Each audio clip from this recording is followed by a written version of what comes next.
Good morning, everyone. Councillor Steve Moriarty here, Chair of the Local Disaster Management Group. I hope everyone got through last night okay and have come out smiling this morning. Just a few ex-tropical cyclone Alfred across the coast, or is currently crossing the coast just north of Brisbane at the moment. It has been downgraded. It's ex-tropical cyclone Alfred now has been downgraded to a tropical low. The trajectory for Alfred at the moment, ex-tropical cyclone Alfred, is to continue to move across to the north of Brisbane into the western regions. What this means for the Scenic Rim is we've been spared the greater impacts of the cyclone and the intense and high levels of rainfall that were being forecast for our region. I've just got a few points to run through for everyone for your information.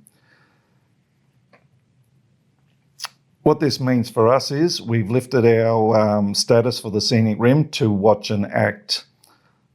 We need to keep monitoring conditions. Although we have lifted the advice to take shelter and stay indoors, there is potential for locally heavy rainfalls and potential flash flooding. As such, we encourage you to stay off the roads, and if you do go out on the roads, be vigilant and drive carefully, as the roads will be wet and there is still the potential of flash flooding due to locally heavy rainfall. You can keep getting information from Council's disaster dashboard. We are aware of the following: that there are fallen trees over roads in some locations. The Queensland Fire Department and ADF are on the ground responding to this situation. As always, I encourage everyone to leave the cleanup to the professionals, and we are aware that some locals are wanting to volunteer and help out. If you're one of those people, we just ask that you would register with Volunteering Queensland online, and if you do this, you will be then covered by insurance during your volunteering efforts. Council crews are currently canvassing the region to assess damage, and we'll be getting out there, as I said earlier, and getting the cleanup started as soon as possible. There are power lines down in some locations, and Energex are on site to make it safe where it's safe to do so. They are not yet working on the restoration of power at this stage, but I believe that will start as soon as possible. We are aware there are issues with connectivity in some parts of the region.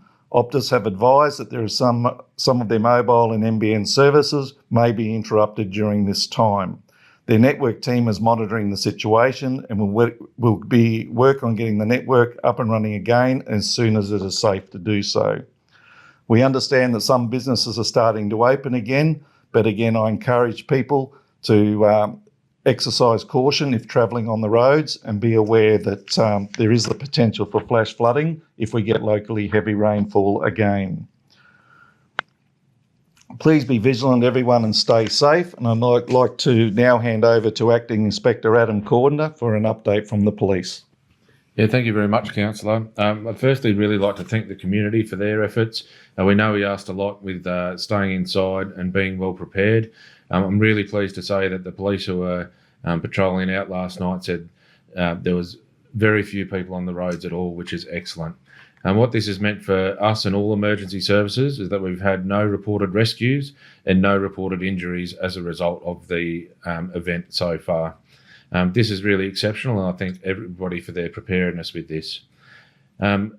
From now on, we do have some roads closed with water over the roads, particularly down around the Rathdowney area. As more rainfall occurs, it's likely the river systems are going to increase, so there could be more roads closed. Please be aware of that, and as always, if it's flooded, forget it, and continue to look after each other and continue to look after your friends and family. Thank you. As you've just seen, the power's just gone off in the council building, so I was getting a little bit excited, a little bit too early there. Everyone, I just want to concur with the comments made by Adam earlier about thanking you all for your cooperation throughout this event. It's better to be prepared for the worst and hope for the best, and so far at least we've got through this reasonably unscathed. So thank you one and all for your contribution, your support, and in help in keeping everyone now safe.